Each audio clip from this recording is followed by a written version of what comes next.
Hello everyone, welcome to Ayurveda world. अगर आपने हमारा चैनल सब्सक्राइब नहीं किया है तो सब्सक्राइब करें। आप हमारे टेलीग्राम और व्हाट्सएप के ग्रुप को ज्वाइन कर सकते हो, जिसका लिंक डिस्क्रिप्शन में दिया हुआ है।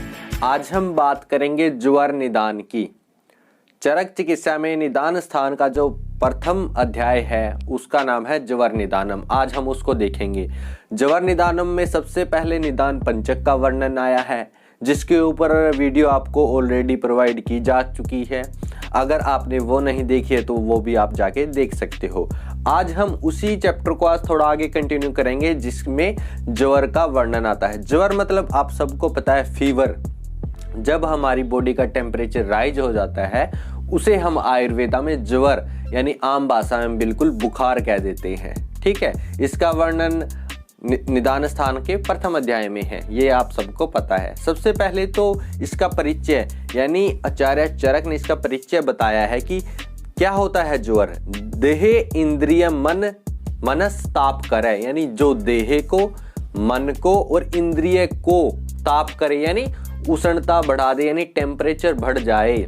यानी सिर्फ आपको इस छोटी सी लाइन से पता चल रहा होगा कि सिर्फ ये हमारे बॉडी टेम्परेचर की नहीं, मानसिक और शारीरिक दोनों की बात कर रहा है आचार्य चरक। ठीक है, और क्या क्या बोला है, महे ईश्वर कोप प्रभय, यानी जो महादेव यानी शिव जी के कोप से उत्पन्न हुआ था ज्वर। ठीक है, सर्व रोगा अधिपति, यानी सर्व रोगों का अधिपति ये है। इसमें मतलब कि एक आगे एक लाइन और आएगी, आदो विकारो उपदिश्यते, यानी सभी विकारों में प्रथम कौन है, ज्वर। और ये भी बोला गया है कि मृत्यु के समय भी ज्वर आता है और जन्म के समय भी ज्वर आता है। ठीक है, ये छोटी छोटी कोटेशंस पूछ जाती है कि भाई किसके लिए आई है ये। जैसे आपको बताएंगे सर्व प्राण भृत्य प्राण हरो, ये किसके लिए आया है, ये आया है ज्वर के लिए, वो भी निदान स्थान के प्रथम अध्याय में। ठीक है, सर्व प्राण भृत्या प्राण हरो। ठीक है, ये सब आया है इसके लिए। और एक आया है न अन्य व्याधित, मतलब कि इससे दारुणा बहुद्रवा, यानी अन्य कोई ऐसी व्याधि नहीं है जो इतनी दारुण हो, यानी कष्ट साध्य हो, या बहु उपद्रवा, यानी जिसके उपद्रव यानी कॉम्प्लिकेशन या दुष्चिकित्सा यानी हमें ट्रीट नहीं करनी चाहिए, ऐसी कोई व्याधि नहीं है। यानी ज्वर ही इतनी खतरनाक व्याधि है। ठीक है, तो ये था मतलब कि ज्वर के जो इंपॉर्टेंट कोटेशंस हैं। और ज्वर के जनरल परिचय आपको पता चल गया हो गया कि कैसे उत्पन्न हुआ, महेश्वर को पर्व है, सर्वरोगा अधिपति। ठीक है, देह इंद्रिय मनस ताप करे। ठीक है, आदो विकारम उपदिश्यते, मतलब कि सभी विकारों में ज्वर श्रेष्ठ है। ठीक है, तो आगे मतलब कि मैं ऐसे संहिताओं में आगे पीछे लिखा हुआ है, मैं आपको जो मस्ट टू नो चीजें हैं वो मैं आपको यहाँ पे बता दूंगा। ठीक है, जैसे भेद ज्वर के अलग अलग भेद से वैसे अलग अलग है। जैसे एक तापकर से भी हो सकता है, निज आगंतुक से दो भी हो सकते हैं, यानी शोथ में भी ज्वर में भी ऐसे आते हैं। लेकिन जब भी आपसे पूछे ज्वर के भेद कितने हैं तो आपको यही लिखना है कि ज्वर के भेद 8 है। 8 कौन कौन से, वातज, पित्तज, कफज और सन्निपातिक, 4 तो ये। फिर द्वंद्वज मतलब कि 200 के संसर्ग से जो उत्पन्न होते हैं, वात पित्तज, वात कफज, पित्त कफज। और नेक्स्ट है आगंतुज।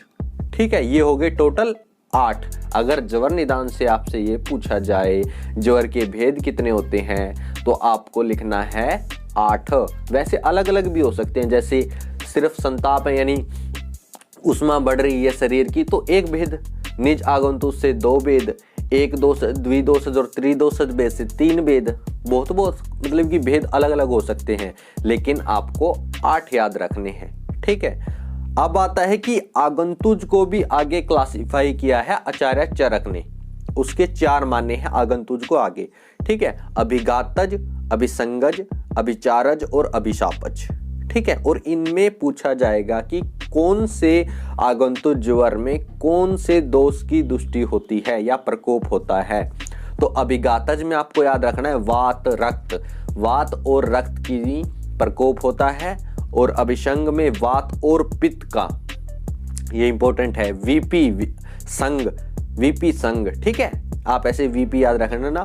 और वात रक्त, वी आर गात। ठीक है, और अभिचार और अभिशाप त्रिदोषज होते हैं। ठीक है, ये इंपॉर्टेंट, इस पे क्वेश्चन आ ही जाता है कई बार।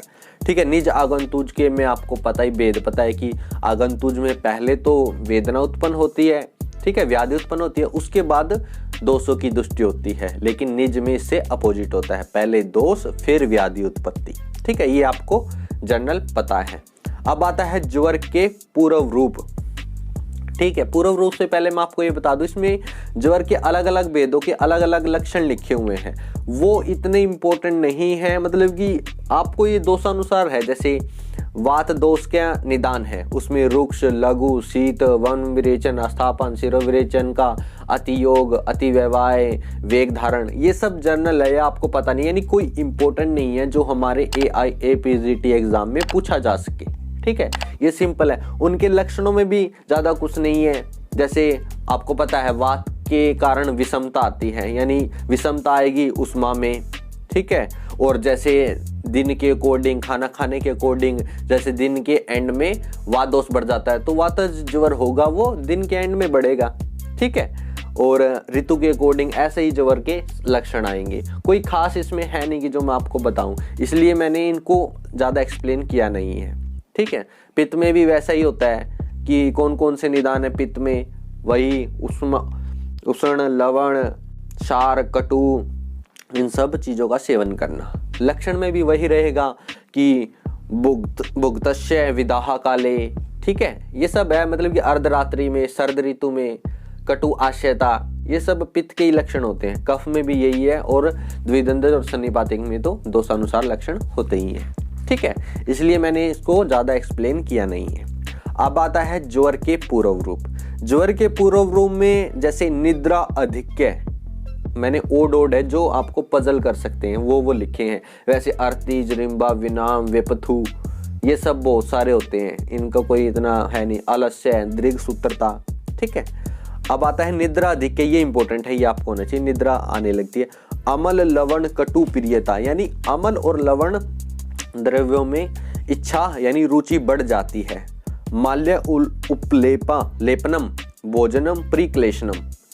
ठीक है, इसका मतलब ये है कि माला और जो अनुलेपन है और भोजन है, इनसे मतलब कि द्वेष होना स्टार्ट हो जाता है। और बाले भय द्वेष है। बाले भय यानी जो बालक जो शोर करते हैं, इसलिए उनसे द्वेष हो जाता है। वैसे बालकों से द्वेष नहीं होता, वो आके साथ खेलते हैं, चिल्लाते हैं, उस चीज से ज्वर मतलब द्वेष होता है। तो समझ लेना चाहिए कि हमें ज्वर होने वाला है, यानी ये ज्वर के पूर्व रूप है। और भी बहुत सारे सिम्टम है, जैसे मैंने आपको अभी बताया कि अर्ति, जरिम्बा, विनाम, गुरुगात्रता, अन्न अभिलाषा, ये इतने इंपॉर्टेंट है नहीं जो आपको मतलब कि हमारे एग्जाम में पूछे जाएं। मतलब आपको याद भी वही करने हैं जो ओड होते हैं। ठीक है, अब आता है ज्वर का चिकित्सा सूत्र। ज्वर का चिकित्सा सूत्र मतलब कि निदान है, लेकिन इसमें ज्यादा चिकित्सा का वर्णन नहीं आएगा। लेकिन जो इंपॉर्टेंट जैसे चिकित्सा सूत्र है, हमें सिद्धांत पता होना चाहिए, वो हो निदान स्थान में वर्णित है। और जो मेन चिकित्सा, असली चिकित्सा होगी, वो हम चिकित्सा स्थान में एक साथ देखेंगे। ठीक है, इसमें आया है कि ज्वर आदो वाहितम लंघनम अचनम अपतर्पणम वा, यानी ज्वर में सबसे पहला ट्रीटमेंट क्या करना है, लंघन या अपतर्पण। ठीक है, लंघन अपतर्पण का टाइप है, लंघन कराओ, अपतर्पण कराओ, ये सब कराना है। ठीक है, क्यों करवाना है, क्योंकि जो ज्वर है अमाशय से उत्पन्न व्याधि है, और आप सबको पता है जो अमाशय से उत्पन्न व्याधियां होती हैं उनमें सबसे पहला ट्रीटमेंट लंघन ही होता है। जैसे छर्दी का चिकित्सा सूत्र है, वो भी यही है, लंघन, क्योंकि छर्दी भी अमाशय से उत्पन्न व्याधि है। ठीक है, अब नेक्स्ट क्या बोला है इंपॉर्टेंट कि जीर्ण ज्वरेषु तू सर्वेशाम सर्पी पानम प्रशस्यते, यानी जीर्ण ज्वर हो जाए तब हमें, जीर्ण ज्वर कब होगा, आप बिल्कुल याद रखें कि 7 दिन के बाद ज्वर जीर्ण हो जाएगा। ठीक है, कि अलग भी बताया, जैसे तरुण ज्वर 7 दिन का, मध्य ज्वर, जीर्ण ज्वर 12 दिन के बाद, वो अलग अलग है। लेकिन आप फिलहाल इतना याद रखो कि 7 दिन के बाद जीर्ण ज्वर हो जाएगा, और उसमें हमें करना है सर्पीपान। और आचार्य चरक ने एक सिमिली भी दी है, जैसे जलते हुए मकान को शांत करने के लिए पानी डालते हैं ना, वैसे ही जीर्ण ज्वर में हम सर्पीपान करवाते हैं। और सर्पीपान यानी घृतपान क्यों करवाते हैं? घृत स्नेह होने के कारण वात शामक है, शीत वीर्य होने के कारण पित्त शामक है और संस्कार अनुवर्तन से कफ शामक है।